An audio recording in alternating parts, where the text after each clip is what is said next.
शरीर तो एक दिन मिट्टी में मिल जाएगा, लेकिन क्या हमने कभी सोचा है कि जिसे हम मैं समझ बैठे हैं, उसकी असली पहचान क्या है? ऐसे ही गहरे सवालों की खोज के लिए चैनल को सब्सक्राइब करें और हमारे साथ इस रहस्यमय यात्रा में शामिल हों। सोचिए, इंसान जन्म लेता है और सबसे पहले जिस चीज से जुड़ता है, वह है उसका शरीर। यही शरीर हमें भूख का एहसास कराता है, यही हमें सुंदरता और कुरूपता का बोध देता है, यही हमें सुख और दुख का अनुभव कराता है। लेकिन क्या कभी आपने सोचा है, क्या हम सच में केवल यह शरीर हैं? क्यों हम दिन रात इस देह को सजाने, संवारने और सुख देने में लगे रहते हैं? क्यों रूप, रस, गंध और स्पर्श हमारी सबसे बड़ी चाह बन जाते हैं? और क्यों मृत्यु का नाम सुनते ही सबसे पहले यही शरीर कांप उठता है? शास्त्र कहते हैं, यही है देहवासना। शरीर के प्रति वह गहरी आसक्ति जो इंसान को बार बार जन्म और मृत्यु के बंधन में बांध देती है। यह केवल एक आदत नहीं, बल्कि आत्मा को ढक देने वाला सबसे बड़ा पर्दा है। आज हम जानेंगे कि आखिर देहवासना क्या है, इसमें क्या क्या शामिल है, और क्यों यह आत्मा की मुक्ति के मार्ग में सबसे बड़ा बंधन बन जाती है। देहवासना का अर्थ केवल शरीर से लगाव भर नहीं है, बल्कि यह उस मूलभूत भूल का नाम है जिसमें मनुष्य अपनी वास्तविक पहचान को खो देता है। आत्मा का बोध भूलकर वह स्वयं को केवल मांस मज्जा, हड्डी और इंद्रियों के इस नश्वर पिंजरे तक सीमित मान लेता है। यही है सबसे बड़ा अज्ञान, अपने अनंत स्वरूप को छोड़कर अस्थाई देह में मैं की खोज करना। जब यह अज्ञान गहराता है, तो इंसान मानने लगता है कि उसका सुख दुख, उसका मूल्य और उसकी पहचान केवल शरीर की स्थिति पर निर्भर है। अगर शरीर सुंदर है, तो वह अपने को मूल्यवान समझता है। अगर बूढ़ा हो जाए, तो हीन भावना से भर जाता है। इसी तरह, अगर इंद्रियों को सुख मिल रहा है, तो उसे जीवन सफल लगता है, और जब वासनाएं पूरी न हो, तो उसे लगता है कि सब कुछ व्यर्थ है। यही भ्रम देहवासना का जाल है। यह वासना धीरे धीरे इतनी गहरी जड़ें जमा लेती है कि जीवन का केंद्र आत्मा का विकास नहीं, बल्कि देह की सुरक्षा, सजावट और सुख सुविधाएं बन जाती हैं। इंसान यह भूल जाता है कि शरीर तो मिट्टी से बना है और एक दिन मिट्टी में ही मिल जाएगा, पर आत्मा उस मिट्टी से परे है। यही भूल, यानी आत्मा को भूलकर शरीर को ही मैं मान लेना, अज्ञान का शिखर है। इसी अज्ञान से अनेक रूपों की देहवासना जन्म लेती है। स्वाद की लालसा, रूप और सुंदरता का मोह, यौन आकर्षण का बंधन, विलासिता की चाह, वृद्धावस्था और मृत्यु के भय से हमेशा जवान बने रहने की जिद। इंसान बाहरी आवरणों में इतना उलझ जाता है कि भीतर के सत्य की ओर मुड़ ही नहीं पाता। सच्चाई यह है कि देहवासना हमें बाहर की चीजों में भटकाए रखती है, जबकि आत्मा का प्रकाश भीतर ही छुपा है। लेकिन अज्ञान से ढके मन को यह दिखता ही नहीं। इसीलिए शास्त्र कहते हैं, यह पश्यति सस्पश्यति। सच्चा देखने वाला वही है जो शरीर के पार जाकर आत्मा को देख ले। आज का इंसान जिस समाज में जी रहा है, वहां शरीर केवल एक भौतिक आवरण नहीं रहा, यह उसकी पहचान, आइडेंटिटी का मुख्य स्तंभ बन चुका है।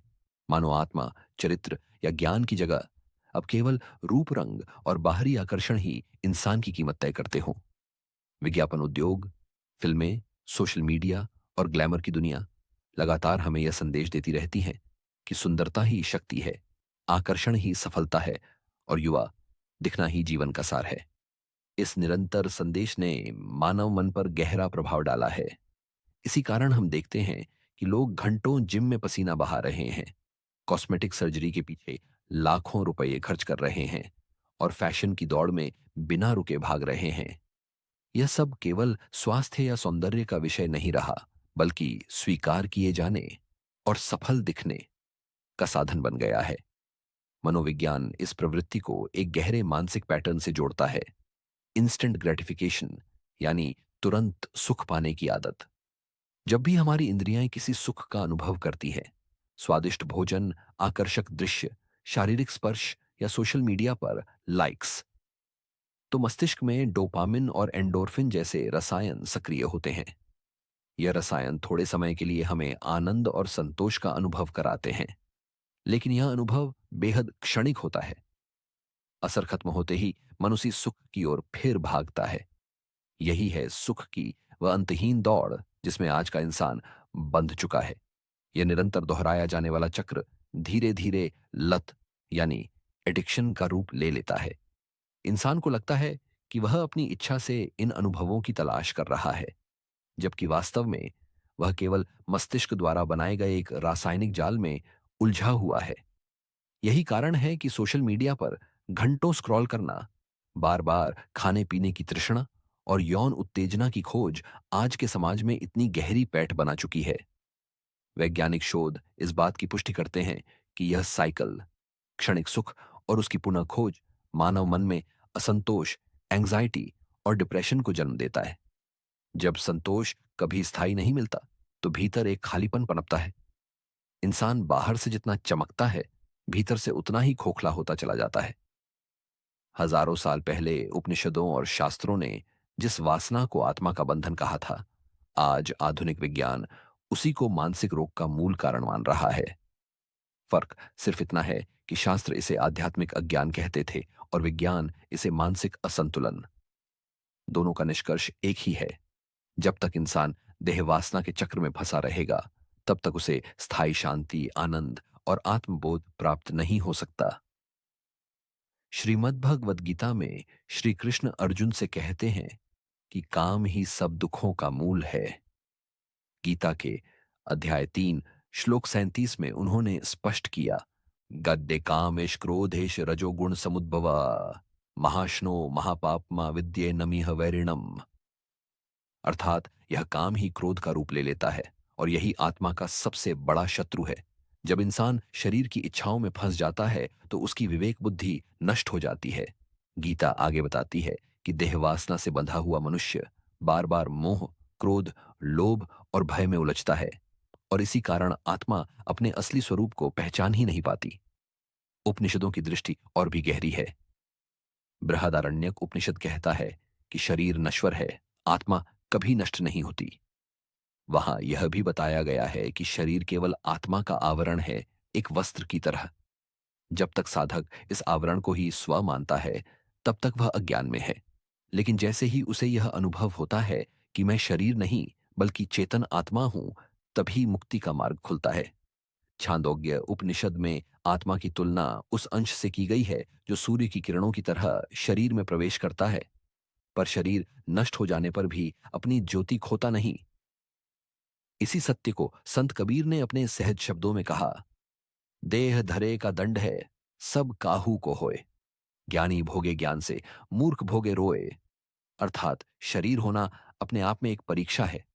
ज्ञानी व्यक्ति इस देह वासना को समझकर उससे ऊपर उठ जाता है, लेकिन अज्ञानी इसमें उलझकर केवल दुख भोगता है।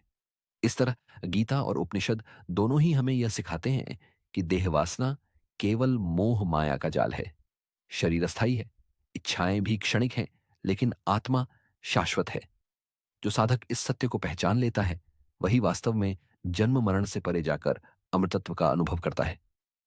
देहवासना को शास्त्रों ने सबसे बड़ा बंधन इसलिए कहा है क्योंकि यह मनुष्य की चेतना को बार बार इंद्रियों की दुनिया में खींच ले जाती है। जब मनुष्य शरीर को ही अपना स्वापद मानता है, तो उसकी सारी इच्छाएं, सारे भय और सारे सुख दुख उसी से बंध जाते हैं। यह आसक्ति ही है जो मनुष्य को जन्म और मृत्यु के निरंतर चक्र में बांधती है, उसे बार बार इस संसार में लौटने के लिए विवश करती है। मोह माया के बंधन उसे मुक्त नहीं होने देते और वह इसी चक्रव्यूह में फंसा रहता है। कर्मों के फलस्वरूप उसे बार बार जन्म लेना पड़ता है और यह आसक्ति ही उसके पुनर्जन्म का मूल कारण बनती है, जिससे वह इस दुखद चक्र से मुक्ति नहीं पाता। इच्छाएं जितनी पूरी होती हैं, उतनी ही नई इच्छाएं जन्म ले लेती हैं और इस अंतहीन सिलसिले से कभी संतोष नहीं आता। यही असंतोष भीतर बेचैनी और बाहर संघर्ष का कारण बनता है। दार्शनिक दृष्टि से देखें तो देहवासना आत्मा और परमात्मा के बीच सबसे मोटी दीवार है। यह दीवार मनुष्य को उसके शाश्वत स्वरूप से काटकर एक अस्थायी देह तक सीमित कर देती है। जब तक यह मोह बना रहता है, इंसान भय से मुक्त नहीं हो सकता। वह मृत्यु से डरता है, वृद्धावस्था से डरता है, रोग से डरता है और डरने वाला मनुष्य कभी स्वतंत्र नहीं हो सकता। मनोविज्ञान के स्तर पर भी यही सच है। शरीर आधारित इच्छाएं तात्कालिक सुख तो देती हैं, परंतु जल्द ही खालीपन और अपराध बोध छोड़ जाती हैं। आधुनिक जीवन इसका उदाहरण है। सुख सुविधाएं बढ़ी, लेकिन संतोष घटता चला गया। इंसान जितना देह के सुखों में डूबता है, उतना ही भीतर से अकेला और असुरक्षित महसूस करने लगता है। इसीलिए शास्त्र कहते हैं कि देहवासना केवल मोह नहीं, बल्कि आत्मा की सबसे बड़ी कैद है। इतिहास में ऐसे कई प्रसंग मिलते हैं जो बताते हैं कि देहवासना से ऊपर उठकर इंसान कितना महान हो सकता है। महर्षि दधीचि ने अपने शरीर को ही त्याग दिया ताकि उनकी हड्डियों से वज्र बनाया जा सके और धर्म की रक्षा हो। यह केवल त्याग नहीं, बल्कि देह को साधन मानने और आत्मा को साध्य बनाने का जीता जागता उदाहरण था। संत कबीर की जीवन शैली भी यही संदेश देती है। वे बाहरी रूप सज्जा और देह के लोभ से हमेशा दूर रहे। उनका कहना था कि असली सुंदरता देह में नहीं, आत्मा की ज्योति में है। एक और उदाहरण महात्मा बुद्ध का है। उन्होंने राजमहल के सारे सुख छोड़कर शरीर की सीमाओं को पार करने का मार्ग चुना।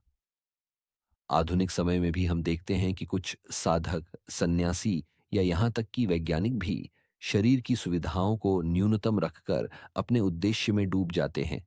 किसी ने खोज के लिए, किसी ने ध्यान के लिए, किसी ने सेवा के लिए शरीर की इच्छाओं से समझौता किया।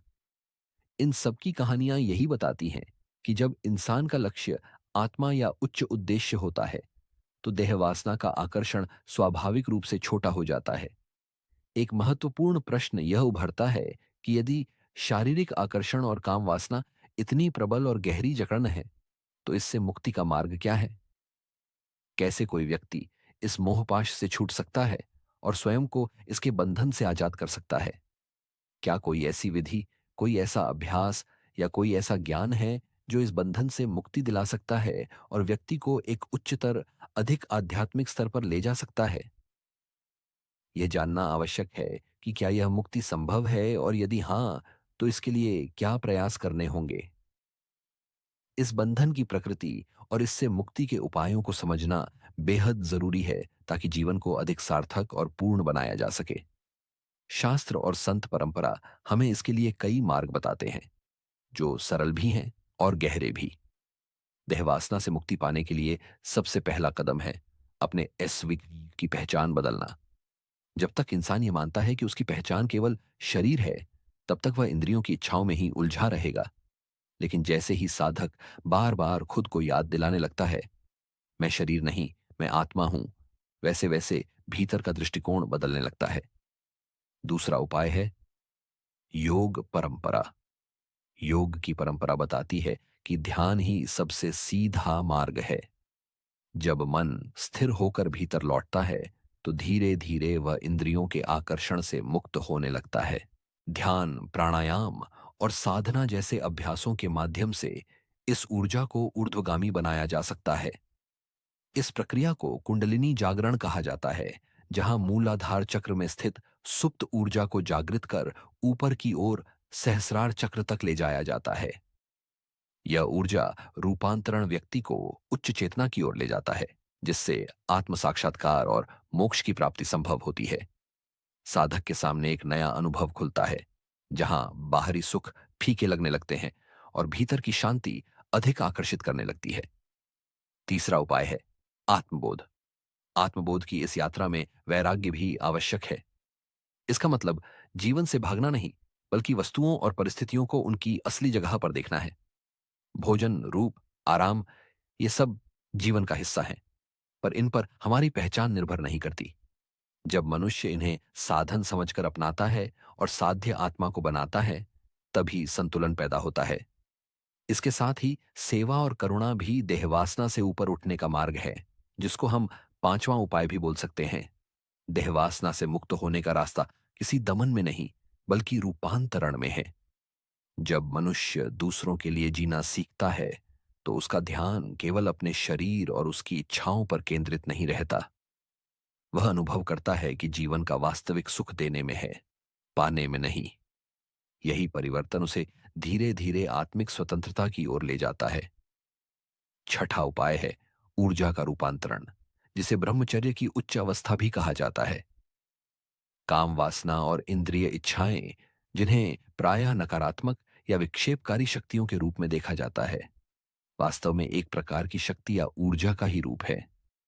यदि इन इच्छाओं को दबाने या उनसे लड़ने की बजाय सकारात्मक दिशा में मोड़ा जाए, तो यही ऊर्जा आध्यात्मिक उन्नति का आधार बन सकती है। इस प्रकार ब्रह्मचर्य का सही अर्थ केवल संयम ही नहीं, बल्कि इस शक्ति का सदुपयोग और रूपांतरण भी है। सातवां उपाय सत्संग का है। सत्संग का अर्थ है सज्जनों का संग, अच्छे लोगों का साथ और दिव्य ग्रंथों का अध्ययन। महान ग्रंथ और संतों की वाणी हमें बार बार हमारी आत्मा की याद दिलाते हैं, जो इस नश्वर शरीर से परे अजर अमर है। वे हमें इस भौतिक जगत के मोह माया से ऊपर उठकर अपनी वास्तविक पहचान को समझने में मदद करते हैं।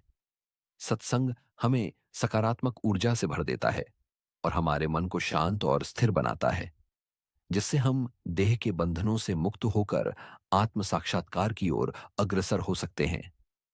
इसके अतिरिक्त देहवासना पर विजय पाने का सबसे गहरा और प्रभावशाली उपाय है एक सच्चे गुरु का मार्गदर्शन। गुरु की दिव्य उपस्थिति साधक के अंतर्मन को झकझोर कर रख देती है। गुरु के ज्ञान और अनुभव से साधक को अपनी कमजोरियों और भ्रमों का एहसास होता है।